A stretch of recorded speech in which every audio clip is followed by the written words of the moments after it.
Guys. Hey, good morning, everyone. Thanks for joining us for an all-day session, learning about AWS and the security best practices and all the other things that you are interested in. Hope you've had a good time so far.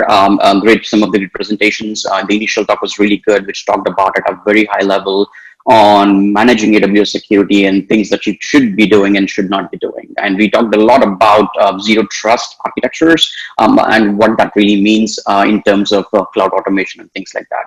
So what we're going to do in the next 30 to 40 minutes is we're going to spend this session talking about the tools that actually enable you to do this, right? So we've been talking about at a high level of what are the different things that you should be doing. Let's talk about how to do these things. What are the different tools and services that we bring to the table that can essentially help you come up with a good posture for identity management and encryption. We have a plethora of services on the AWS platform in terms of security. So we do have like more than 25 services. However, because of the length of this session, we will be concentrating just on the identity and access management, and we're going to talk about encryption in a bit as well, right? All right, so again, my name is Kiran. I'm a senior solutions architect based out of Dallas, Texas. I am part of the security group within AWS as well, which essentially concentrates a lot on the security aspects of different services and different workloads. So let's get started here. So this morning we have heard a lot about the zero trust architecture. So there are a bunch of things that are different definitions. Again, if you are already familiar with what a zero trust architecture is, great. But again, for the folks on the call who don't know what zero trust really means, so essentially think about zero trust as essentially it's a security model where application components and microservices are considered like discrete from each other, and other components as well of the microservices. Essentially the idea is do not trust anything. Don't trust the other microservices that are still in the same domain. So essentially the level of separation and decoupling is going to be very crucial when you're essentially trying to come up with a zero trust architecture.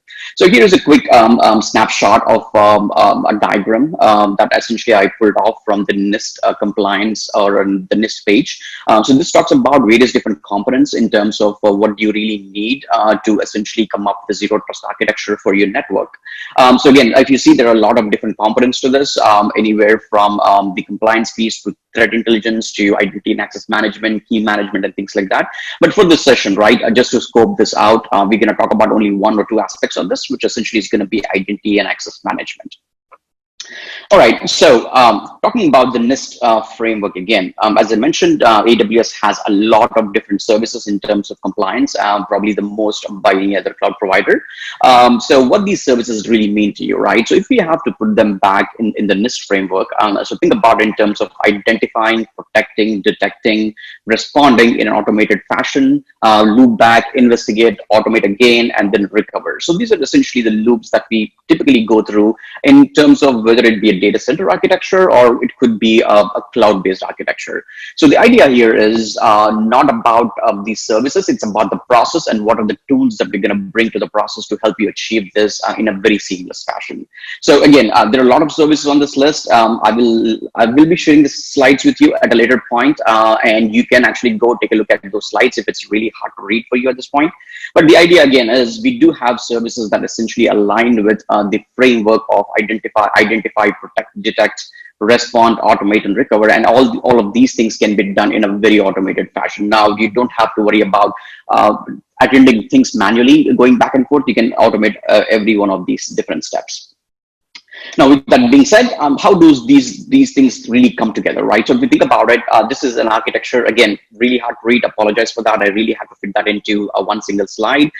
So what this essentially gives you is a simple three-tier architecture. And all the tools that we saw on the previous slide, we're trying to bring those services into the architecture. So if you pay a little close attention to this, right, we do have different layers. We have different layers for web tier, application tier, the database tier, and the caching layers and everything else. The key aspect of this zero trust architecture, again, as I mentioned early on, is essentially don't trust anything. So if you think about the traditional architectures, right, in your data centers, we always talk about perimeter security. We always rely on perimeter security. You have your external facing firewalls, and that essentially is your barrier from the external world. But what about the internal services? Traditionally, they all trust each other. I mean, that's been the practice for a very, very long time. But with the amount of decoupling that you can do within the AWS platform, you can essentially apply security principles at every single layer with security groups, NACLs, and all the other tools that you will be seeing on the AWS platform. So the idea is essentially, I actually included a link here. It's a blog post that was written by one of the AWS employees. It talks about how to essentially achieve a zero trust architecture with AWS services. Again, use cases might differ. Some might have more complex requirements and some might not. So this would essentially help you as a quick guide to see what that should look like in the AWS platform. All right. Now, as I mentioned earlier, we do have a lot of services, but we will not be able to talk through every one of them. So what we're going to cover today is going to be identity and access management predominantly. We will be talking about IAM, single sign-on, directory services, Cognito, and organizations. And if you're not familiar with any of these terms or any of these services, don't worry. I'll try and give you as much detail as possible to get you started. And hopefully, for the people who already know what these services are, there might be some tidbits that you might be able to pick up from this session. Now, also, we will be talking about data protection. In terms of data protection, let's cover off on KMS, HSM, and Certificate Manager as the three different services, which will essentially, we will talk about encryption at rest and in transit. All right, so jumping into the services themselves, the first one we're going to quickly talk about is AWS IAM, which essentially is identity and access management.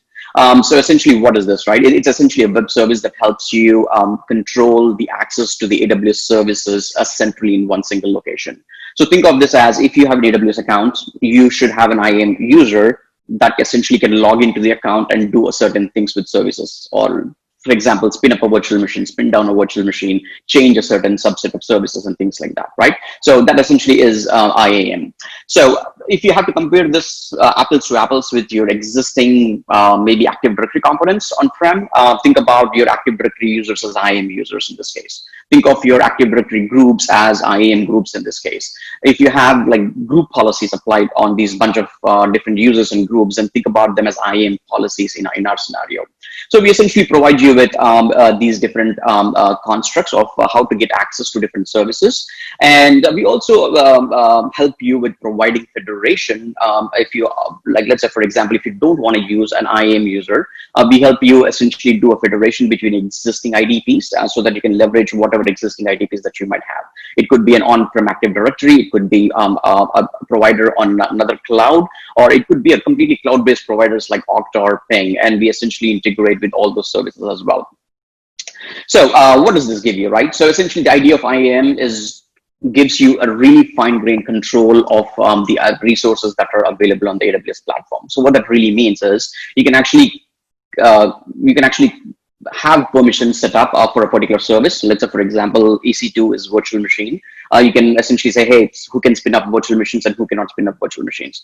You can actually go to the actions as well. You can specify the actions of, hey, if this user can spin up a machine, but he cannot spin down a machine. It can get very, very granular in terms of the API calls that are being made on the platform. So think about it as really, really fine-grained control.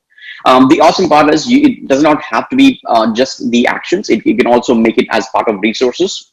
Let's say, for example, you have multiple subnets and multiple networks. You want these users to go and take actions in certain subnets, but not in the other subnets. You can control that as well. And also you can do based on attributes and conditions, which essentially is, hey, I can do anything in this particular account, but if you go to a different account, I will not be able to change anything. Or maybe you can separate them as based on cost center, like maybe a cost center that is assigned as maybe HR can only modify resource in HR and nobody else. So essentially the idea of this slide is it essentially can go very, very, very fine grained. And it's a pretty powerful tool once it is configured. IAM also supports attribute-based access controls. So essentially, if attribute-based is one strategy where you're defining the permissions based on attributes, and in this AWS scenario or AWS Cloud scenario, these attributes are nothing but they're called tags. So what are tags, right? So tag can be essentially assigned to any resource or any virtual machines or volumes or different resources within AWS. And tags can also be assigned with different IAM users and roles as well. So the idea here is we can assign a tag to your workforce and the resources so that only when a tag matches up, only then you have permissions to those particular resources. So if you think about how to set this up, it can be sliced and diced in so many different ways, where you can pick up any strategy that essentially is convenient for you, and we can slice and dice those things and give like always follow the least privilege access kind of route. And there are various different methodologies to that. So we've been talking about IAM in terms of access to the AWS cloud. So let's talk about something which is for the developers. So if you are a developer and if you're trying to log into an AWS resource to make some changes, then we strongly recommend that we use a service called STS. Essentially, it gives you, it's a secure token service. So what that means is instead of using long-standing credentials like IAM, or any long-standing credentials like a federated ID, the strong recommendation would be to use temporary tokens. So think about, imagine a scenario where your developer needs to commit a code, but you don't want him to commit a code based on his permanent credentials, because if the code leaks out on GitHub somewhere, then essentially you run into trouble that because that whatever permissions that the credentials had essentially get exposed. So the idea here is to use something like short-lived credentials, where essentially you can expire those credentials forcefully, and you have used a time limit for that. So essentially, STS is a service that actually helps you get those temporary credentials, assume those credentials, and then move on. And so that if a compromise happens at any given point, then essentially those credentials are all automatically expired in that certain period of time. So it's of no use at a later point. So very important for developers and application teams, always think about in terms of security credentials that are temporary and not permanent or long-term. AWS Access Analyzer is a new service that was announced end of last year. So essentially what the service does is gives you it actually analyzes your IAM privileges and finds out constantly, it's continuously accessing and scanning your IAM users and deciding what permissions have been assigned to them. And essentially we give you a report of the IAM user or the IAM usage or the roles assigned in a form of findings. So if you go to the IAM Access Analyzer console today, you can actually see who is assigned what role and what permissions are assigned to those particular roles. So the idea is to go take a look at it and see whether you want to remediate it, or you can take different actions based on what that finding is. The good part about this is it also works across AWS organizations now. And again, if you don't know what organizations is, we will cover that off in the next couple of slides. So again, Access Analyzer is pretty powerful in terms of helping you identify proactively what are the different things that are out there. Like somebody has access to an S3 bucket who's not supposed to have it. Somebody has access to an S3 bucket in a different account altogether, which is not supposed to be there. So these are different findings that you essentially get from the Access Analyzer. All right, talking about AWS organizations, right? So the reality of the world is every customer typically ends up with more than one AWS account. Again, this could be for various different reasons. It could be based on environment type, like production versus dev or test. It could be department-wise. It could be cost center-wise. So you can essentially base this on whatever your business logic is, on how you want to separate those billing aspects and the security boundaries between different teams. So in this case, if you have these multiple account problem, yes, most customers do nowadays. Essentially, our solution to that is called AWS Organizations. So AWS Organizations helps you organize these accounts in a certain fashion and essentially gives you some additional controls as well. So in this scenario, if you look at this, you have a root organization, and under the root organization, you can separate them as dev and prod, and you can also go as deep as blue-green deployments and things like that. Now, why is this important? As I said, it is all about reducing the blast radius of your environment as much as possible. So if something really blows up on the dev side, some compromise happens, you're essentially not affecting your production resources, right? And the idea of organizations is it's not just about organizing the accounts in a certain hierarchy, but also about the other things, which is essentially, if you log into the AWS console today, I'm sure you'll be really perplexed that, hey, these guys have so many services, right? There are over 200 services now, pretty much. So if you log into the console and you don't know what services to use, so essentially as a security administrator, of course, you don't want your users to be start using those services. So how do you control enabling and disabling the services? So AWS organizations has a permission boundary called organizational policies, and these organizational policies can be applied at the primary organization level, where you can say, hey, account A can use these 5 services, account B can use only these 10 services, and account C can use only certain set of services. So the idea here is to make sure that unless your service is vetted through your security processes, you don't want that service to be essentially utilized by anybody inside your company. So it really gives you a very good handle and control on what services are being routed out there and how the data is stored based on your security postures, right? Along with that, organizations also has another feature called consolidated billing. So if you have, like, let's say you end up with 10 accounts and you want to essentially combine the bills every month into one single invoice, and you can essentially do that as consolidated billing functionality with AWS organizations.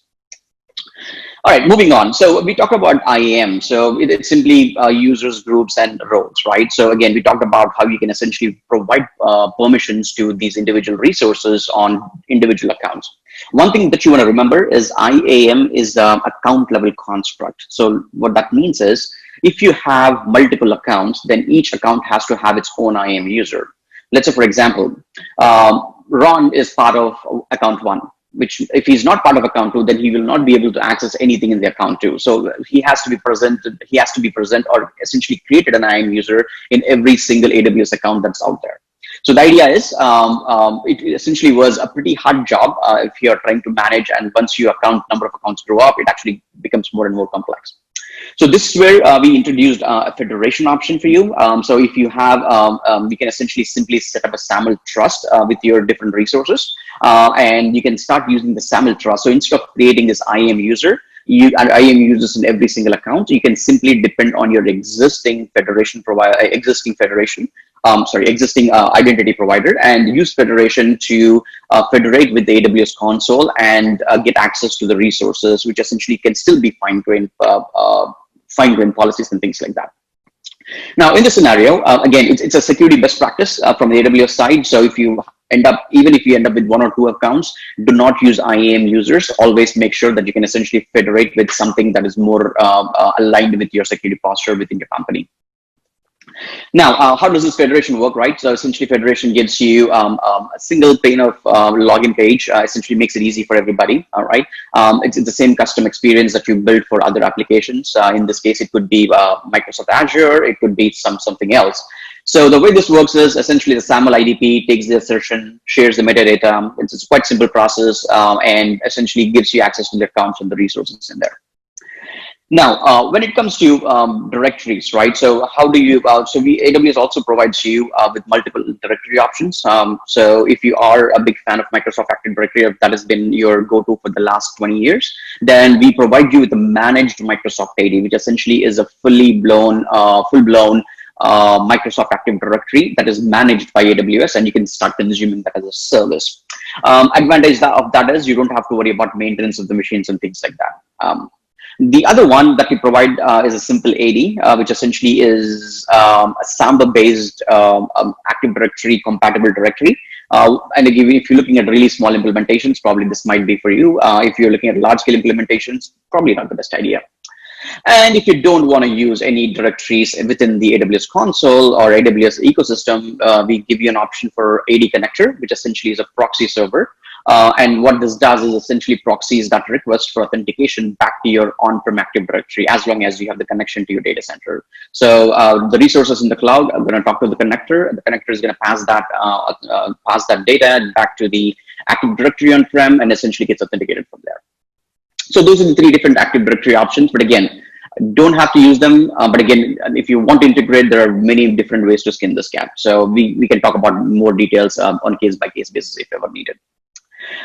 Later on, we introduced something called single sign-on. Single sign-on essentially is, again, applied at the organization layer. It works across multiple different accounts. So a lot of times, it is really hard to manage different access credentials for different accounts, even with federation. So that our customers were asking for, hey, is there a simpler way to implement this? So single sign-on essentially provides you with that one single user portal where you can simply log in and have access to other resources without having to worry about what to do from the organization's point. So again, we have integrations with Microsoft Managed AD, the service that we talked about in the previous slide. We can also actually have a native AWS SSO identity store that is on the AWS, available on the AWS platform. So with single sign-on, you can use the existing identity store of SSO, or you can essentially go with any kind of other federations as well. Okay. Moving one step ahead, it also supports single sign-on also supports SAML-based authentication. So if you have a provider that essentially supports SAML, happy to align with that as well. So if you have anything that like Okta or Ping or any other service that's cloud-based or Azure, even Azure AD, essentially we support SAML as a protocol on that. We recently announced support for SCIM as well. So if you don't know what SCIM is, SCIM essentially is a system for cross-domain identity. So it essentially is a protocol that uses, that actually does the user provisioning. So essentially SCIM is going to allow you to take the identities of your cloud provider, and you can essentially import them all at once, and then you can start working with those, writing those policies and things like that. Now, today it actually works very well with Azure AD. It works with Ping, it works with Okta, and all the other service providers. So if you have a very specific requirement, then you can please reach out to me. I'm happy to help you in digesting what that setup can look like. I can help you architect that solution as well. Since a lot of users today in the corporate world are very tightly coupled with Office 365 and Azure AD because of the Office 365 integration with Azure AD, we have taken steps to essentially integrate AWS single sign-on with Azure AD as well. So what that means is a lot of times customers tell us that, hey, you know what, I already have an identity provider, which is Azure AD, and why should I essentially create another one, another federation with AWS? Is there a way to avoid that? So our answer to that is essentially, yes, you can do that. We have a configuration that can help you integrate AWS single sign-on with Microsoft Azure AD, which supports both SAML and SCIM. SCIM is optional, but again, it's really good to use. If you haven't used it today, or if you already use SAML, take a look at SCIM as well, which essentially gives you really, really cool features on how it actually integrates. That's essentially the single sign-on components. So far we've been talking about the workforce, right? The workforce identity management. For example, like employees, we're talking about contractors, we're talking about developers and partners who essentially have this, you know who these users are and where they come from and how do you essentially give them permissions. But what about consumer identity? Let's say, for example, your application is a public facing application and there are services out there that you don't control.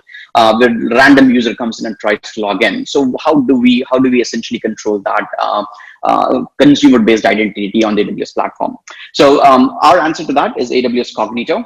So AWS Cognito essentially lets you easily add user sign-up authentication to your mobile and web applications. So what that means is you don't have to write the code for Cognito. We essentially give you all the pre-built code. You just have to take this code and insert into your web application or mobile application, and voila, you should simply have your authentication system inside the application. So the way that this works is we take care of all it's essentially a managed service. We take care of all the heavy lifting on the back end, managing the service itself.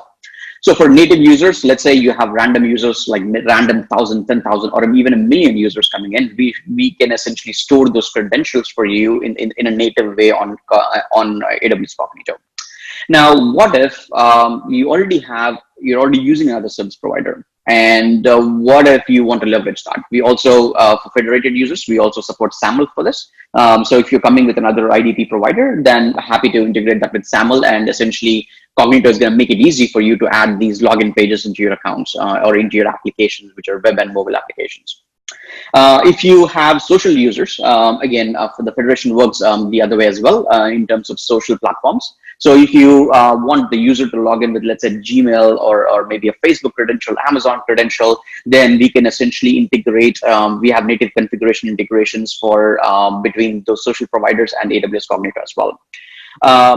Recently, we added access to Apple as well. So if you are familiar with what the sign-in with Apple option is, essentially that is integrated with Cognito as well. So for Apple users, that's a great news. There are a lot of iOS users around there. So you can essentially use your Apple credentials to log into Cognito as well. So again, if you're confused between, hey, you know what, we talked about so many different options so far. What is the best one to use? What is this in my scenario? What is that in my scenario? What if this? What if that? Right? Probably hard to read slide again from my side, but again, I'll be sharing the slide deck with you guys so that you can have access to the slides and you can see the difference of different sources. The idea here of this table is to help you make a decision on which one to go with. Again, if this table doesn't make sense, don't worry about it. Reach out to any of the solutions architects on the AWS side. We are happy to help you identify what these different what these different options are and how it essentially best suits your requirements. All right, moving on to the second half of the conversation, right? So actually not half, probably the second 20% of the conversation is we want to talk about quickly about protecting data in transit and at rest. So when we talk about data protection, again, going back to the NIST guidelines or even going back to the standard processes, there are two methods technically, right? So we have one is encryption in transit, which is essentially making sure that your endpoints or HTTPS, any traffic going across the pipe is always encrypted. And the other one is encryption at rest, which is essentially encrypting data at rest. So in this scenario, what are the different services that we offer? Essentially, if you talk about volume encryption, we support volume encryption, we support object encryption, we support databases encryption, and in various different ways. And there are also other services on the AWS platform that have encryption enabled by default. So if you don't want to manage any encryption, we actually, for some of the services, we actually do the encryption in the backend by default. But as a customer, again, the recommendation is anytime you bring the data into the cloud, make sure you encrypt it because it's always good for you. It's a sense of security. It's also part of best practices that we recommend. Always encrypt wherever you can. That's kind of the key of that. Now, how do we encrypt this? So what tools do we help you? What tools do we give you to help with this process? So the first service is called AWS KMS, which is the Key Management Service. So essentially KMS, again, is a fully managed service. So we have a couple of options in this scenario. So the way that KMS works is the KMS essentially uses a methodology called envelope encryption. So what that means is you don't have to use a single key. You don't have to move the data back and forth in megabytes or gigabytes just to do the encryption and decryption. We use a methodology where it uses data keys, and these data keys are the ones that are actually doing that encryption and decryption of your resources. So again, these data keys are also essentially re-encrypted using a customer master key. So a couple of options you have here is you can actually create keys inside AWS KMS. If you don't want that, if you already have a KMS kind of system on-prem, you can simply import those existing keys into the AWS console and start using them as well. There are a couple of limitations and a couple of things that you want to think about in terms of how that is done. There are different options for different scenarios. Now, the idea here is the KMS being a fully managed service that natively integrates with all other AWS services. It is a very simply is a checkbox. So you can simply go and say, hey, this EBS volume needs some kind of encryption. And you simply see a checkbox there. You check that box, you drop down that menu and pick up the key that you want to use for encrypting the ABS volumes. It's as simple as that. So you don't have to set up a new infrastructure. You don't have to worry about managing the keys and things like that. And again, if you want to lifecycle those keys, there are different methodologies for that as well. Moving forward, if you have a requirement for a dedicated key management infrastructure, a dedicated server for key management infrastructure, our solution for that is called as Cloud HSM. So what Cloud HSM gives you? Okay, so the primary difference between KMS versus HSM is KMS is a multi-tenant platform and HSM is a dedicated module. So in this case, if you have a requirement for having a dedicated module, you can simply pick HSM, where HSM is going to give you a dedicated server, where you have full control. It's still in our data centers in the AWS cloud. We still manage them for you, but we don't have logical access to it. And customer is the one who actually has full access to those services. So the idea is to use AWS Cloud HSM for encryption of the data. Again, think about in different use cases like Oracle TDE, Microsoft SQL Server TDE, or setting up SSL connections, digital rights management, whatever you think about, right? So essentially, it supports all those different scenarios. There are scenarios where customers use both KMS and HSM in conjunction with each other, depending on the use case and the cost of that product, on how much you want to spend on that particular workload as well. So again, there are various different products. So essentially, we talked about We're talking about how to essentially protect your data, and this is some of the different ways. Now, talking about encryption in transit, right? So we essentially, encryption in transit is very simple. We have on the network layer, we have different options like making sure that the VPN connections are secure by enabling IPsec VPN tunnels on your connectivity. But the other customer-facing applications, you always want to make sure that these are HTTPS enabled. So what that really means is you essentially have to put a certificate. Now, if you look at the traditional process, getting the CSRs approved for certificates, and there is a multi-step process to actually acquire the certificates in the traditional data centers. Now, with AWS Certificate Manager, makes it really easy for you to simply consume these certificates from the AWS platform. And the process is very simple. It actually integrates very easily with multiple different services like load balancers, so that you can, with a single click, you can simply click the certificate, create a certificate, and integrate that certificate with the load balancers and other scenarios as needed. So it makes it much more easier in terms of user experience. Couple of other really good features is of the certificate manager is that because it's a fully managed service, we actually manage your recycling of your keys as well. We can actually rotate your certificates. If a certificate is expiring, we simply update your certificate, and we simply can send you a notification, and all those things are configurable. So the thing about you don't have to have a dedicated team just to renew like hundreds of certificates that you use across your enterprise. AWS Certificate Manager is going to make it much more easier for the lifecycle management. Moving on, somebody essentially asked early on that, hey, if we will be having a lot of partner talks in the sessions, we were talking about, hey, if already AWS has all these different solutions, why do you really need partners, right? So as rightly mentioned in the previous conversation, there are various different partners who essentially bring in add-on services, that functionality which might not be available with Amazon Web Services, and they have a different approach to some of those things. And a lot of times customers are super fixed on the tools that they already use in the data centers, and they simply want to bring those tools no matter what. So in this scenario, we have a largest ecosystem of different security partners and solutions. So anywhere between network infrastructure security to identity and access management like Okta, OneLogon, Ping, and other services, to vulnerability configuration analysis, to logging and SIM solutions. So we have a huge ecosystem of partners that we can natively integrate with. And we've been putting a lot of effort in doing this because a lot of corporate customers, what typically happens is they're already used to these tools, they're already familiar with these tools, right? And they don't want to switch to another one. So in those scenarios, essentially, they are a really good add-on to the existing AWS platform. Outside that, again, we have huge consulting and technology competency with partners as well. So again, if you anytime need additional assistance outside the AWS resources for implementing any of these solutions in terms of security or in terms of any other AWS workloads, we have a huge ecosystem of partners who specialize in security engineering, in governance and compliance and other spaces. So they will be able to help you create various different architecture patterns, help you identify those tools that can essentially suffice your requirements, both in terms of business and for your compliance as well. So again, you're not alone out there. We are here to help you out. There are a lot of different services, different options. Yes, it might get confusing, but definitely have a chat with your solutions architects. Or if you don't have one, please feel free to ping me after this call, and I'm happy to connect with you to identify what your requirements are and help you through the process of making this more secure than what you already have.